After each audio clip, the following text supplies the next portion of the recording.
అదృష్టవంతులు. ఎందుకయ్యా అంటే మీరు ఒక్క ఓటేసి ఎమ్మెల్యేని అనుకుంటే మీకు ఇద్దరు సేవకులు వచ్చారు 24 గంటలు ఎప్పుడు నిరంతరం మిమ్మల్ని కాపాడుకోవడానికి. మీరు ఓటేసింది ప్రేమ్ సాగర్ రావు గారికి అయితే వారు 16 గంటలు పనిచేస్తే మీకోసం రోజుకు 24 గంటలు పనిచేసే సురేఖమ్మ గారు జిల్లా పార్టీ అధ్యక్షులుగా మీ సోదరి మణిగా మిమ్మల్ని అందరినీ నిరంతరం మీ కుటుంబ సభ్యురాలుగా కాపాడుకుంటున్నందుకు వారిని అభినందిస్తున్నా. మీరు అదృష్టవంతులు అని చెప్పి ఈ వేదిక మీద నుంచి నేను చెప్పదలుచుకున్నా. మిత్రులారా, ఇవాళ ఈ వేదిక మీద నుంచి ఇక్కడికి వచ్చేసిన మిత్రులనే కాదు, ఈ సమావేశాన్ని చూస్తున్న తెలంగాణ రాష్ట్ర నలుమూలలో ఉన్న వాళ్లకు, ముఖ్యంగా ఆదిలాబాద్, నిజామాబాద్, కరీంనగర్, మెదక్ జిల్లా పట్టభద్రుల ఓటర్లను గుండె మీద చేయి పెట్టుకొని ఆలోచన చేయమని నేను విజ్ఞప్తి చేస్తున్నా. ఇవాళ ఈ ఎన్నికల బరిలో ప్రధానంగా కాంగ్రెస్ పార్టీ నుంచి నరేందర్ రెడ్డి గారు ఉంటే భారతీయ జనతా పార్టీ నుంచి వారు ఒక అభ్యర్థిని నిలబెట్టారు. ఈరోజు ప్రధాన ప్రతిపక్ష పార్టీ బీఆర్ఎస్ గురించి ఒక 2 నిమిషాలు మాట్లాడుకుందాం. ఇవాళ ఈ ఎన్నికల్లో వాళ్ళకి అభ్యర్థి లేడు, ఈ ఎన్నికల్లో పోటీ చేయలేదు. కానీ హరీష్ రావు గారు, కేటీఆర్ గారు, టిఆర్ఎస్ నాయకులు కాంగ్రెస్ పార్టీని ఓడించండి, కాంగ్రెస్ పార్టీని మీరు ఎట్లానన్నా చేసి కింద పడేయండి అని వాళ్ళు విజ్ఞప్తి చేస్తారు. మరి నేను ఈ వేదిక నుంచి పట్టభద్రులను అడుగుతున్నా, బీఆర్ఎస్ వాళ్ళు మమ్మల్ని ఓడగొట్టమని చెప్తున్నారు. మంచిదే, మీ కోపం మీ పగ ఈ పట్టభద్రులు అర్థం చేసుకుంటారు. కానీ మీరు ఎవరిని గెలిపించమని చెప్తున్నారని నేను అడుగుతున్నా. మీ అభ్యర్థి ఎవరు? మీ అభిమానులు కానీ మీ పార్టీ నాయకులు కానీ ఎవరికి ఓటేస్తారు? ఇదే మెదక్ జిల్లాలో హరీష్ రావు గారు ఓటరు, చంద్రశేఖరరావు గారు ఓటరు, కేటీఆర్ గారు ఓటరు, కవిత గారు ఓటరు. వీళ్ళందరూ చదువుకున్నోళ్ళే, వీళ్ళందరూ పట్టభద్రులే. రేపు పోలింగ్ బూత్కి వెళ్ళి వీళ్ళు ఎవరికి ఓటేస్తారని నేను అడుగుతున్నా. ఇవాళ పట్టభద్రులకు వీళ్ళు సమాధానం చెప్పాల్సిన అవసరం లేదా?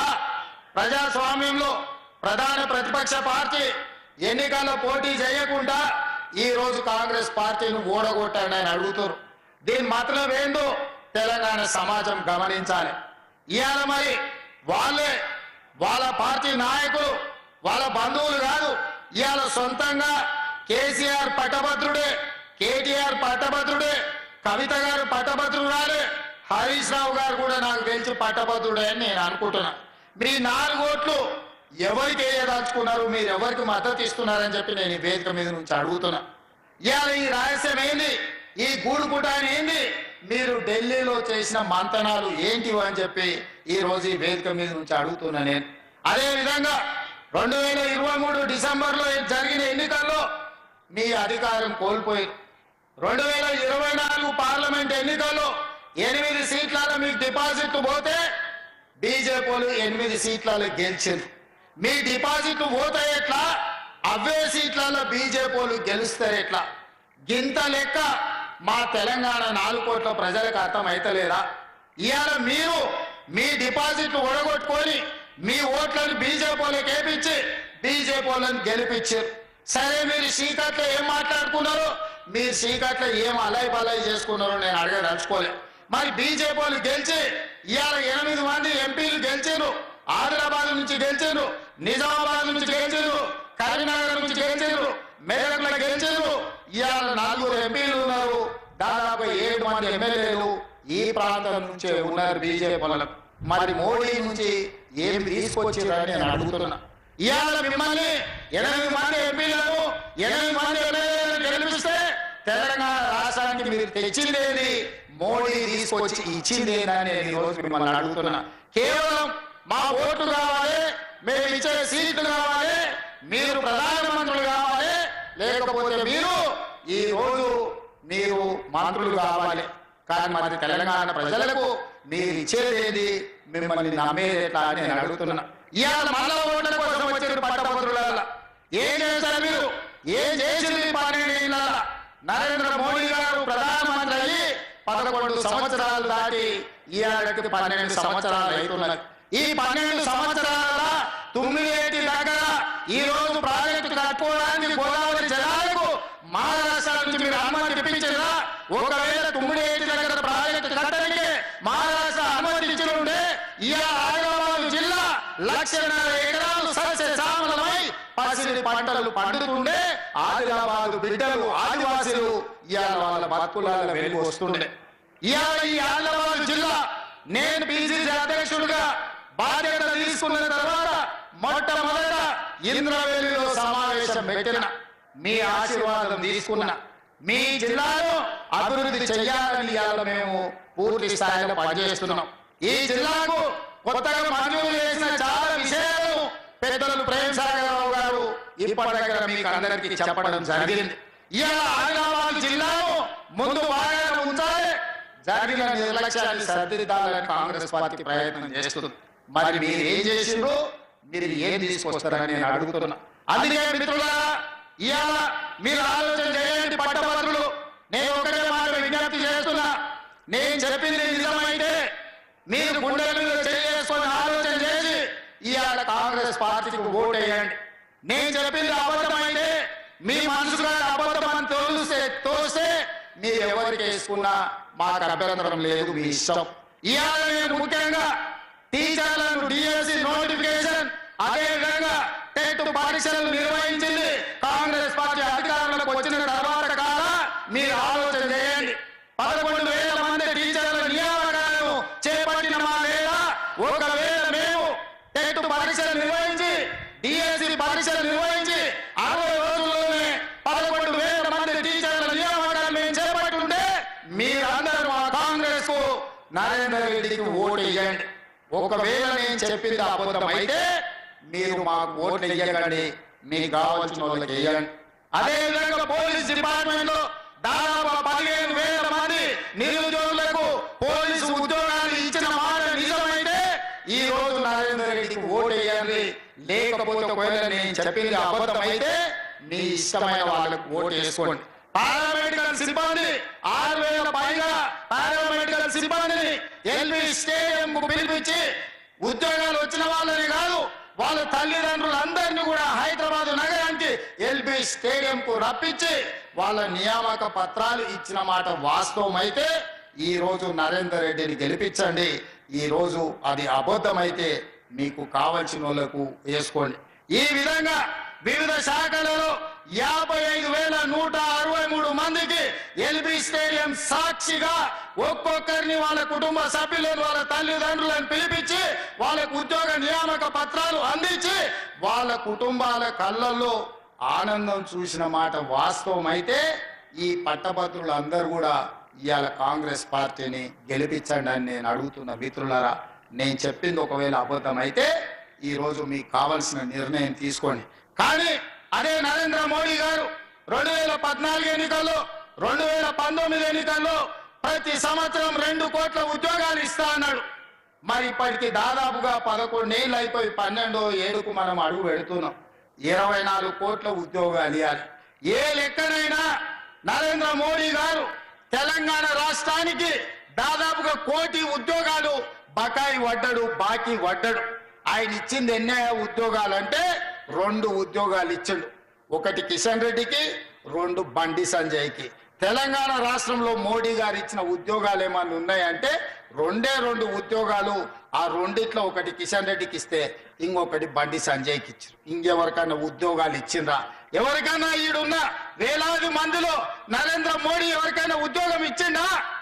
ఈడున్న వేల మందిలో ఎవరికైనా ఉన్నాయా చెప్పండి. ఎవరికైనా మోడీ మీకు ఉద్యోగం ఇచ్చిండా? మరి ఇన్ని వేల మంది పట్టభద్రులు ఇక్కడ ఉన్నారు, ఒక్కరికి కూడా మోడీ ఉద్యోగం ఇవ్వకపోతే ఇవాళ బీజేపీలు పట్టభద్రుల ఓట్లు అడిగే హక్కు ఎక్కడదని ఇవాళ నేను అడుగుతున్న ఈ వేదిక మీద నుంచి. ఇవాళ ఫీజు రియంబర్స్మెంట్ కానీ లేకపోతే ఐటీఐలను ఒకనాడు ఐటీఐలు అంటే ఐటీఐ చేస్తే ఉద్యోగం వచ్చేది. ఇవాళ ఐటీఐలో చెప్పే చదువుకు బయటికి వస్తే సంబంధమే లేదు. సర్టిఫికెట్ ఉంటుంది, వాటికి పని ఏం చేయాలో తెలియదు. అందుకే టాటా కంపెనీతో మాట్లాడి ఈ ఐటీఐలను అడ్వాన్స్డ్ టెక్నాలజీ సెంటర్లుగా మార్చాలి అని 2,400 కోట్ల రూపాయలు ఖర్చు పెట్టి రాష్ట్రంలో 65 ఐటీఐలను అప్గ్రేడ్ చేసి ఏటీసీలుగా మార్చి అక్కడ శిక్షణ పొందిన వాళ్లకు టాటా సంస్థలనే ఉద్యోగాలు ఇచ్చేటట్టుగా ఈ రోజు టెక్నాలజీ అప్గ్రేడ్ చేసింది మన పార్టీ మన ప్రభుత్వం నేను చేసింది నిజమైతే మీరు మీ కుటుంబాలు కాంగ్రెస్కు ఓటేయండి, నేను చెప్పింది అబద్ధమైతే మీరు ఎవరికి ఓటేసుకున్నా పర్వాలేదు. ఇవాళ డాక్టర్లుగా, లాయర్లుగా, ఇంజనీర్లుగా, పట్టభద్రులుగా మీరు సర్టిఫికెట్లు తీసుకుంటారు. కానీ శిక్షణ సరిగ్గా లేక, సాంకేతిక నైపుణ్యం లేక చాలా మందికి ఉద్యోగ ఉపాధి అవకాశాలు రావడం లేదు. అందుకే ఈరోజు వివిధ పరిశ్రమలలో మీకు ఉద్యోగాలు రావాలి, పట్టభద్రులు బాగుపడాలి అని యంగ్ ఇండియా స్కిల్స్ యూనివర్సిటీని దేశంలోనే ఎక్కడ లేని విధంగా పబ్లిక్ ప్రైవేట్ పార్ట్నర్షిప్ లా ఈ రోజు మనం ఫ్యూచర్ సిటీలో దేశానికి ఆదర్శంగా ఉండే విధంగా తీర్చిదిద్ది ఆ యూనివర్సిటీకి చైర్మన్ గా Mahindra group of companies chairman Anand మహీంద్రాను ఈ రోజు చైర్మన్ చేసి వాళ్ళకి శిక్షణ ఇచ్చి ప్రతి సంవత్సరం వేలాది మంది నిరుద్యోగులకు శిక్షణ ఇవ్వడం ద్వారా ప్రైవేటు పరిశ్రమలలో వేలాది ఉద్యోగాలు ఇవ్వడానికి ఇవాళ మనం ప్రయత్నం చేస్తున్నాం. నేను చెప్పింది నిజమైతే యంగ్ ఇండియా స్కిల్స్ యూనివర్సిటీని మనం ప్రారంభించుకుంటే మీరు ఓటు నరేందర్ రెడ్డికి వేయండి. నేను చెప్పింది అబద్ధమైతే మీరు ఎవరికి ఓటేసుకున్నా నాకు పర్వాలేదని నేను ఈరోజు చెప్పదలుచుకున్నా. ఈ వేదిక మీద ఉన్న పెద్దలకు, ఇక్కడికి వచ్చిన మిత్రులకు నేను విజ్ఞప్తి చేస్తున్నా. ఈ దేశం 140 కోట్ల జనాభా, 140 కోట్ల జనాభా ఒలింపిక్ క్రీడల్లో ఒక్క గోల్డ్ మెడల్ కూడా తీసుకురాలేదు. ఈ దేశంలో ఉన్న కోట్లాది మంది యువకులకు శిక్షణ లేకపోవడం వల్ల, మోడీ గారు పట్టించుకోకపోవడం వల్ల ఒలింపిక్ గేమ్స్ లో ఒక్క గోల్డ్ మెడల్ కూడా రాలేదు. కానీ మొన్న నేను సౌత్ కొరియా ఆ కంట్రీకి పోయినప్పుడు నేను శ్రీధర్ బాబు గారు ఒక యూనివర్సిటీకి పోయిన, సౌత్ కొరియన్ స్పోర్ట్స్ యూనివర్సిటీ 30 ఎకరాలలో ఉన్న యూనివర్సిటీలో 16 మెడల్స్ తీసుకొచ్చిన ఒక్క యూనివర్సిటీ స్టూడెంట్స్. అందులో ఒక ఆడపిల్ల 3 గోల్డ్ మెడల్స్ తీసుకొచ్చింది ఆర్చరీలో. నాకు ఆశ్చర్యం అనిపించింది, అద్భుతం అనిపించింది. 10 కోట్ల జనాభా ఉన్న సౌత్ కొరియాలో 32 మెడల్స్ ఒలింపిక్స్ లో తెస్తే 140 కోట్ల జనాభా ఉన్న భారతదేశానికి ఒక గోల్డ్ మెడల్ రాలేదు అని అంటే నిజంగా మన పరిస్థితి ఎక్కడుందో, మోడీ గారు ఈ దేశానికి ఏం చేసిండో ఒక్కసారి ఆలోచన చేయండి. అందుకే ఈ రోజు ఆలోచన చేసి మట్టిలో మాణిక్యాలను వెలికి తీయాలి. తెలంగాణ ప్రాంతాలలో ఉన్న క్రీడాకారులకు శిక్షణ ఇప్పించాలి. ఈ క్రీడాకారులు 2028 ఒలింపిక్స్ లో గోల్డ్ మెడల్ తెలంగాణ నుంచే సాధించాలని యంగ్ ఇండియా స్పోర్ట్స్ యూనివర్సిటీని తెలంగాణ ప్రాంతంలో ఉన్న నిరుద్యోగ యువకులకు కాదు, క్రీడల మీద ఆసక్తి ఉన్న ప్రతి వాడికి శిక్షణ ఇవ్వాలి అని ఈ రోజు యంగ్ ఇండియా స్పోర్ట్స్ యూనివర్సిటీని మనం తెచ్చుకున్నాము. ఇది మన పట్టభద్రులకు ఉపయోగపడేది కాదా? ఇది మన పిల్లల భవిష్యత్తును తీర్చిదిద్దేది కాదా? మీరు ఒక్కసారి ఆలోచన చేయండి మిత్రులారా. ఇలాగా ఉద్యోగాల విషయంలో, ఉపాధి విషయంలో, విద్య విషయంలో ఈ రోజు మనం అన్ని రకాల నిర్ణయాలు తీసుకుంటున్నాం. ఇంతకుముందే మిత్రులు చెప్పారు, నిజామాబాద్ లో యూనివర్సిటీ ఉంది, కరీంనగర్ లో యూనివర్సిటీ ఉంది, ఇవాళ ప్రతి దగ్గర యూనివర్సిటీలు ఉన్నాయి, ఆదిలాబాద్ లో యూనివర్సిటీ లేదు అని. మరి ఆ ప్రాంతాలలో ఇచ్చిన యూనివర్సిటీలు కూడా ఆనాడు కాంగ్రెస్ పార్టీ ఉన్నప్పుడే ఇచ్చింది తప్ప 10 ఏళ్లలో చంద్రశేఖరరావు ఒక్క యూనివర్సిటీ అయినా ఇచ్చిందా? మీరు ఒక్కసారి ఆలోచన చేయండి. రేపైనా మీ ఆదిలాబాద్ కు యూనివర్సిటీ రావాలంటే పట్టభద్రుల నుంచి చదువుకున్న నరేందర్ రెడ్డి ఎమ్మెల్సీగా అయితే మీ తరఫున ప్రతినిధిగా ఉంటాడు, ప్రభుత్వంతో మాట్లాడతాడు. ఆదిలాబాద్ కు కావలసిన యూనివర్సిటీని సాధించే ప్రయత్నము నరేందర్ రెడ్డి చేస్తాడు. మీ తరఫున పన్నులు సాధించే నరేందర్ రెడ్డికి మీరు ఓటు వేయాల్సిన అవసరం ఉన్నది. మిత్రులారా, ఇవాళ మీరు ఆలోచన చేయండి. ఇవాళ మన సమస్యల్ని తెలిసిన వాడు, మన సమస్యల్ని ప్రస్తావించిన వాడు, మన సమస్యల్ని ప్రభుత్వం దృష్టికి తీసుకెళ్లిన వాడే మన ప్రతినిధి అయితే మన సమస్యలు పరిష్కారం అవుతాయి. ఈ విధంగా ఈ రోజు ఏ విషయంలో అయినా ప్రభుత్వం 2023 డిసెంబర్ 7 నాడు వచ్చింది. మేము వచ్చిన కొద్ది రోజులకే పార్లమెంట్ ఎన్నికలు వచ్చి ఎన్నికల కోడ్ వచ్చింది. 6 నెలలు పరిపాలన మా చేతిలో లేదు, ఎన్నికల కమిషనరే పరిపాలన చేసింది. అక్కడి నుంచి ఈ 9-10 నెలలే కదా మేము ప్రభుత్వాన్ని నడిపింది, పరిపాలనను అందించింది. నేను మా మిత్రుడు శ్రీధర్ బాబు గారు దావోస్కి వెళ్ళి విదేశీ పెట్టుబడులు మొదటిసారి 45,000 కోట్లు, మొన్న 1,80,000 కోట్లు, 2,25,000 కోట్లు ఈ రోజు సంవత్సరం తిరిగే లోపల భారతదేశానికి విదేశీ పెట్టుబడులను తీసుకొచ్చి వేలాది ఉద్యోగాలు లక్షలాది చదువుకున్న నిరుద్యోగులకు ఉద్యోగాలు ఇప్పించడానికి ఇవాళ పెట్టుబడులు తీసుకొచ్చినాం. ఇవాళనే అమెరికన్ కంపెనీ అన్సైన్ అనే బయో ఈ రోజు మనం సంస్థను ఈ రోజు ప్రారంభించుకున్నాం. వేలాది కోట్ల రూపాయలు పెట్టుబడులు పెట్టడమే కాదు, వేలాది ఉద్యోగాలు ఇచ్చే అమెరికన్ కంపెనీ అమెరికా పర్యటనలో నేను శ్రీధర్ బాబు గారు ఒప్పించి ఇవాళ తెలంగాణ రాష్ట్రానికి తీసుకొచ్చినాం. ఇట్లాంటి సంస్థల్ని తీసుకురావాలి అని అంటే ఈ సంస్థలు పెట్టుబడి పెడితే ఇది ప్రత్యక్షంగా మన పట్టభద్రులకు ఉద్యోగాలు వచ్చే అవకాశం ఉంటుంది. ఇవన్నీ పనులు మేము చెయ్యాలి, ముందుకు వెళ్ళాలి అని అంటే మీ ఆశీర్వాదం ఉండాలి.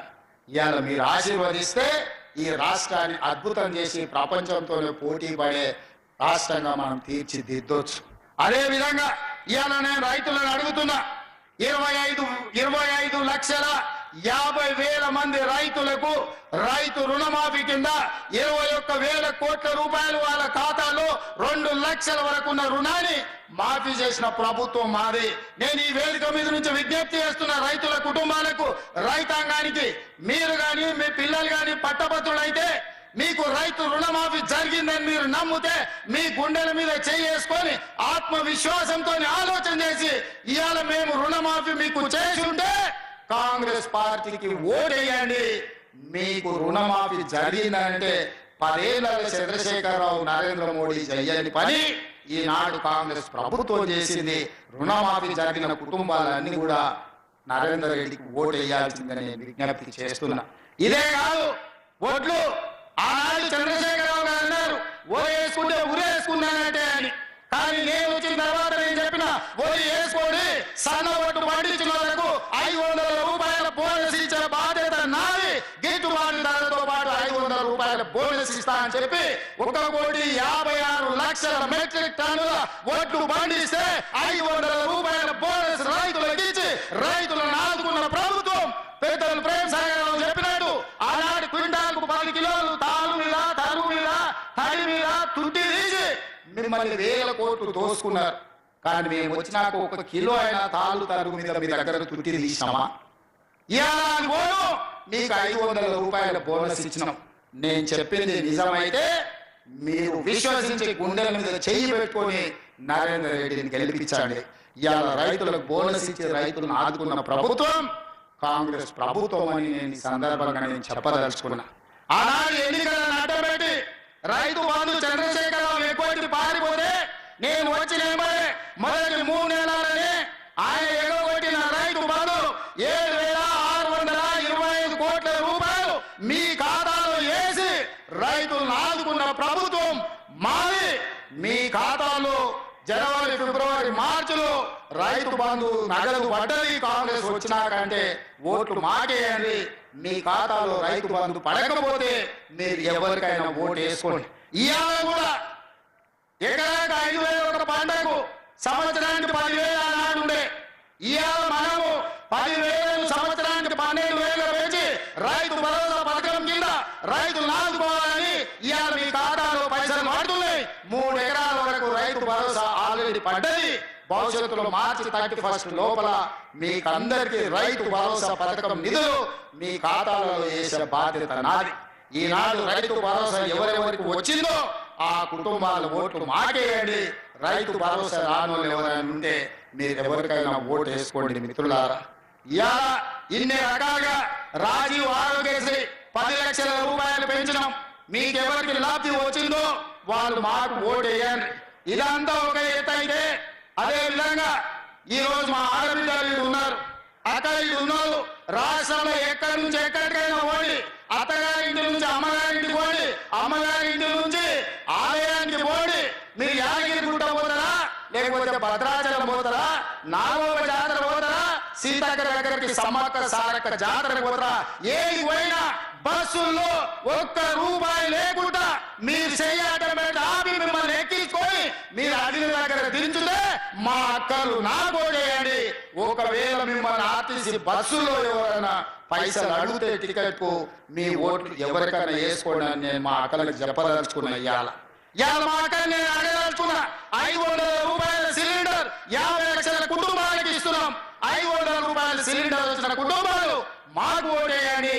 500 రూపాయలకు సిలిండర్ రాకపోతే మీరు ఎవరికైనా ఓటు వేసుకోండి అని ఈరోజు నేను చెప్పదలుచుకున్న మా ఆడబిడ్డలు.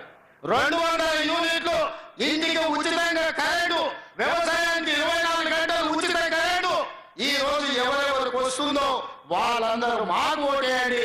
వ్యవసాయానికి ఉచిత కరెంటు రాకపోయినా మీ ఇంటికి 200 యూనిట్లు ఫ్రీగా ఇవ్వకపోయినా మీరు ఎవరికైనా ఓటు వేసుకోండి.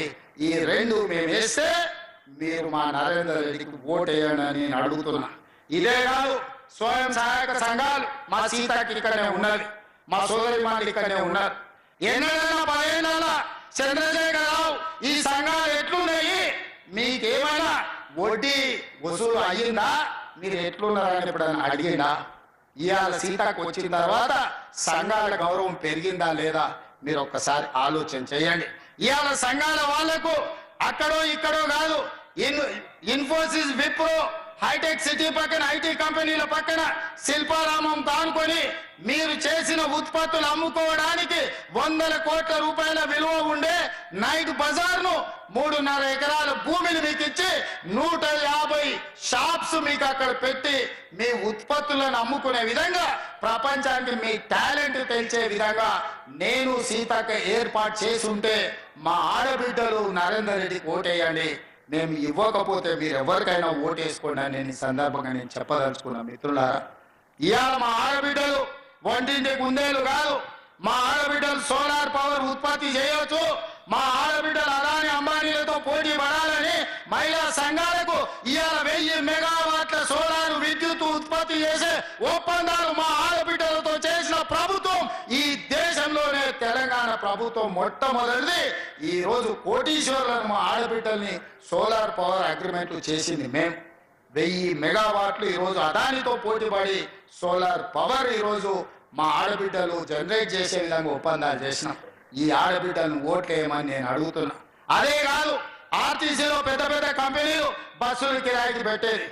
ఈసారి 600 ఆర్టీసీ బస్సులు ఆడబిడ్డలతో కొనిపించి కార్పొరేషన్ కు కిరాయికి పెట్టి ఈ రోజు మా ఆడబిడ్డలను వ్యాపారస్తులుగా చేసి 1 కోటి మంది ఆడబిడ్డల్ని కోటీశ్వరులను చేసే శపథం మా ప్రభుత్వం తీసుకున్నది. ఇవాళ ఈ 1 కోటి మంది ఆడబిడ్డలు మీకు మేలు జరిగితే మీ బిడ్డలతో ఓట్లు నరేందర్ రెడ్డికి వేయించండి. మా వల్ల మీకు ప్రయోజనం లేకపోతే మీరు ఓటు ఎవరికి ఏమని చెప్పినా నాకు అభ్యంతరం లేదు అని నేను ఈ సందర్భంగా చెప్తున్నా. మిత్రులారా, 10 ఏళ్ళు చంద్రశేఖరరావు చూసారు. ఆయన ఏం ఎగబెట్టిందో తెలంగాణలో కనిపిస్తుంది. 69,000 కోట్లతో రాష్ట్రాన్ని అప్పచెప్తే 7,11,000 కోట్ల రూపాయలు అప్పు చేసిండు. ఆనాడు సంవత్సరానికి 6,500 కోట్లు మనం బకాయిలు కట్టేది ఉంటే ఈనాడు ప్రతి నెల 6,500 కోట్లు ఇవాళ చంద్రశేఖరరావు చేసిన అప్పుకు ముప్పుగా తయారై ప్రతి నెల 6,500 కోట్లు నేను సంపాదించిందంతా మీకు వెట్టకుట్ట కడుపు కట్టుకొని ఇవాళ అప్పులోనికి పటాన్కు కట్టాల్సి వస్తుంది. ఇవాళ సంవత్సరం తిరిగే లోపల ఈ 13-14 నెలల 75,000 కోట్ల రూపాయలు చంద్రశేఖరరావు చేసిన అప్పుకు నేను ఇవాళ మిత్తి కట్టిన. ఈ మిత్తి ఇవాళ ముప్పుగా తయారయ్యి మనల్ని మొత్తం తినేస్తుంది. రాష్ట్రాన్ని నిండా ముంచిండు, దివాలా తీసిండు. దివాలా తీపించిన రాష్ట్రాన్ని మనకిచ్చిపోయి ఆయన ఫామ్ హౌస్ లో వండుకున్నాడు సల్లంగా. ఎప్పుడన్నా ఎట్లున్నారని మీ దగ్గరికి వచ్చిందా? ఆనాడేమో అధికారం పోయింది, మళ్ళసారి డిపాజిట్లు పోయినాయి. ఈ ఎన్నికల అభ్యర్థి లేడు, ఎన్నికల్లో పోటీ చేయనోడు, ఎన్నికల అభ్యర్థి దొరకనోడు ఇవాళ కాంగ్రెస్ పార్టీని ఓడగొట్ట అంటారు. కాంగ్రెస్ పార్టీని ఓడగొట్టమంటే బీజేపీని గెలిపించమనే కదా. కొట్లాడుతుంటే నా కాలు పట్టి ఆయన గుంజిండంటే నా ఎదురుగున్న సాయం చేసినట్టే కదా. ఇవాళ కొట్లాటలా మోడీ మీద కలబడి మా రాష్ట్రానికి మెట్రో రైలు ఎందుకు ఇవ్వవు, మాకు మూసీ నది ప్రక్షాళనకు నిధులు ఎందుకు ఇవ్వవు, మాకు రీజనల్ రింగ్ రోడ్ ఎందుకు ఇవ్వవు, మా పాలమూరు రంగారెడ్డి ఎత్తిపోతలకు జాతీయ హోదా ఎందుకు ఇవ్వవు, మా సమ్మక్క సారలమ్మకు నీళ్లు ఎందుకు కేటాయించవు, మా సీతారామ ప్రాజెక్టుకు నీళ్ల కేటాయింపులలో ఎందుకు అన్యాయం చేస్తున్నావు అని మోడీతో నేను కొట్లాడుతుంటే చంద్రశేఖర్ రావు సందట్లో సడేమియలాక నా కాలు పట్టి గుంజుతున్నాడు, నా అంగి పట్టి లాగుతున్నాడు. ఎవరి కోసమే? మోడీ కోసం కాదా? ఇవాళ గూడు పుటాని చేసి మోడీ కేసీఆర్ ఒక్కటై ఈరోజు మన ప్రభుత్వాన్ని ఇబ్బందుల పాలు చెయ్యాలని చూస్తున్నాడు. ఇవాళ నేను ఒక్క మాట అడగదలుచుకున్నా, మా బీసీ సోదరుల చదువుకున్నారు, చైతన్యం వచ్చింది, మీ వాటా మీ కోట మీరు అడుగుతున్నారు. 100 ఏళ్ళ 1931లో తెల్లదొరలు ఉన్నప్పుడు కులగణన జరిగితే 2025 సంవత్సరం వరకు దాదాపుగా 96-97 ఏళ్ళ ఎన్నడైనా మీ కులగణన జరిగిందా ఈ దేశంలో? బీసీనని పెద్ద బీసీనని చెప్పుకునే మోడీ గారు 12 ఏళ్ళైంది ప్రధానమంత్రి, మీ బీసీ లెక్కలు తేల్చిండా అని నేను అడుగుతున్నా. 12 నెలలు తిరగక ముందే మీ సోదరుడు రేవంత్ రెడ్డి ముఖ్యమంత్రి మీ బీసీ కులగణన చేసి ఇవాళ లెక్కలు తెలిసి 56.33% తెలంగాణ రాష్ట్రంలో బీసీలు ఉన్నారని లెక్క తెచ్చి లెక్క ముందర పెడితే ఇవాళ రేవంత్ రెడ్డిని ఓడగొట్టాలి అని అడుగుతున్నారు కేసీఆర్ మోడీ గారు. నేను అడుగుతున్న సోదరులారా, మోడీ చెయ్యలేని పని, మోడీ పెద్ద బీసీనని చెప్పుకుంటున్నాడు, బండి సంజయ్ చిన్న బీసీనని చెప్పుకుంటున్నాడు. వీళ్ళిద్దరు 12 ఏళ్ళ నుంచి ప్రధానమంత్రిగా ఉన్నారు, ఏమన్నా చేసిండా? కానీ 12 నెలల మీ లెక్క తేల్చి రాహుల్ గాంధీ గారి మాట మీద బీసీ కులగణన నేను చేస్తే ఇవాళ నన్ను ఓడగొట్టమంటున్నా. ఒకవేళ ఈ ఎన్నికల్లో అనుకోని తప్పిదం ఏదైనా జరిగితే బీసీ కులగణన చేసినందుకే రేవంత్ రెడ్డిని ఓడించిందంటే అది మీకు నష్టమా లాభమా? మా బీసీ సోదరులను నేను ఈరోజు ఆలోచన చేయమని నేను అడుగుతున్నా. నేను మీకోసం కొట్లాడుతున్నా, నేను మీకోసం పనిచేస్తున్నా. నరేందర్ రెడ్డి గెలిచినా ఓడినా ఎమ్మెల్యేల ప్రభుత్వానికి వచ్చే ప్రమాదం లేదు. కానీ ఈ ప్రభుత్వం చేసిన నిర్ణయాలు ఈరోజు బీసీ కులగణన నరేందర్ రెడ్డి ఓడితే చేసింది తప్పని తప్పుడు ప్రచారం బీజేపీ వాళ్ళు బీఆర్ఎస్ వాళ్ళు చెయ్యరా? మీరు ఒకసారి ఆలోచన చెయ్యండి. ఇవాళ ఎస్సీ కేటగరైజేషన్ 30 ఏళ్ళ నుంచి మీరు కొట్లాడుతున్నారు. కృష్ణ మాదిగ పోయి మోడీని కౌగిలించుకున్నాడు, మోడేమో కృష్ణ మాదిగకు ముద్దు పెట్టిండు, సంతోషం, మన కృష్ణానికే పెట్టిండు ముద్దు. కానీ చట్టం ఎందుకు పార్లమెంట్లో పెడతలేడే కేటగరైజేషన్ మీద? సుప్రీంకోర్టు చెప్పింది కదా. మోడీ గారికి నిజంగానే ఈ ఎస్సీ కేటగరైజేషన్ మీద ప్రేమ ఉంటే, దళితుల పట్ల ఆపేక్ష ఉంటే, దళితులకు మేలు జరగాలనుకుంటే నరేంద్ర మోడీ గారు పార్లమెంటులో బిల్లు పెట్టి ఎస్సీ కేటగరైజేషన్ ని చట్టబద్ధత ఎందుకు చేస్తలేడు? ఇవాళ ఎందుకు అడుగుతలేడు కృష్ణ మాదిగ గారు, కిషన్ రెడ్డి గారు అని నేను అడుగుతున్నా. ఇవాళ నేను ఎన్ని ఆటుపోట్లను ఎదుర్కొని షమీమ్ అఖ్తర్ కమిషన్ వేసి ఎస్సీ కులాల కేటగరైజేషన్ మీద నివేదిక తీసుకొచ్చి ఈ రోజు ఎస్సీ కేటగరైజేషన్ చేసి మీ ముందు నిలబడ్డ. కేటగరైజేషన్ చేసినందుకు ఇవాళ మీరు నన్ను శిక్షించదలుచుకున్నారా? వీళ్ళ మాటలు నమ్మి అని చెప్పి నేను ఎస్సీ సోదరులను అడగదలుచుకున్నా.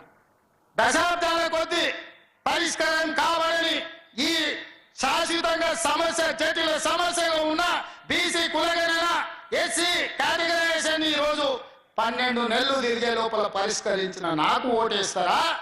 మిమ్మల్ని 12 ఏళ్ళ నుంచి మోసం చేసిన బీజేపీలకు ఓటేస్తారా?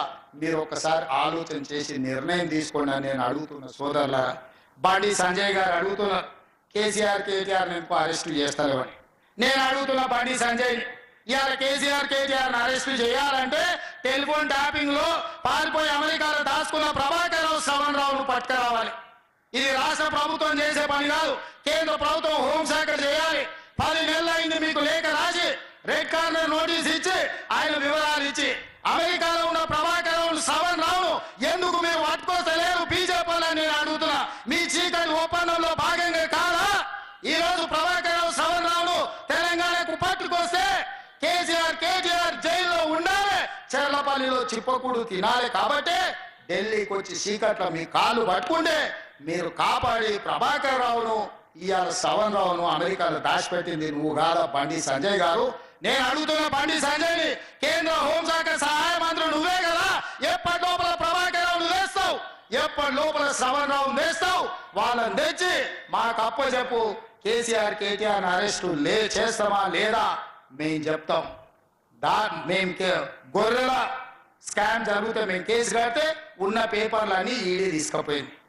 మేము ఫార్ములా ఈరేస్ కార్ల కుంభకోణం కోట్ల రూపాయలు దేశాలు దాటి ఇతర దేశాలకు కేటీఆర్ తరలిస్తే మేము కేసు కట్టండి, ఈడీ ఆ పేపర్లు కూడా తీసుకుపోయింది. నేను అడుగుతున్న బండి సంజయ్, ఈడీ కూడా నీ కిందనే వస్తుంది. ఫార్ములా ఈ రేస్ లో కేటీఆర్ ని ఈడీలో ఎప్పుడప్పుడు అరెస్ట్ చేస్తారో చెప్పు. గొర్రెల సీలో బీఆర్ఎస్ మీరు ఎప్పుడు అరెస్ట్ చేస్తారో చెప్పండి. విదేశాలలో టెలిఫోన్ ట్యాపింగ్ లో ఉన్న ప్రభాకర్ రావు శ్రవణ్ రావు ఎప్పుడు తీసుకొస్తావో చెప్పుర్రి.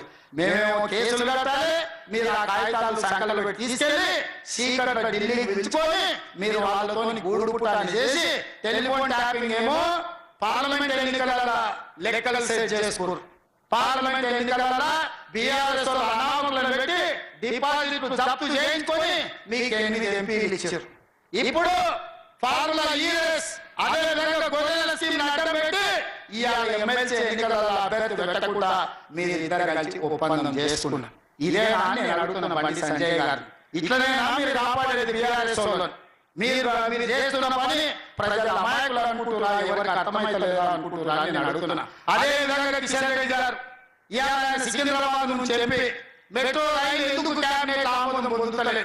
ఒక్కసారి క్యాబినెట్ ఆమోదం పొందితే నాకు లోన్ తెచ్చి మెట్రో నిర్మించడానికి అవకాశం ఉంది. నాకు అనుమతి ఇవ్వకుండా క్యాబినెట్ పెట్టకుండా ఢిల్లీ ఉండే మంత్రులు బెదిరించింది కిషన్ రెడ్డి కాదా?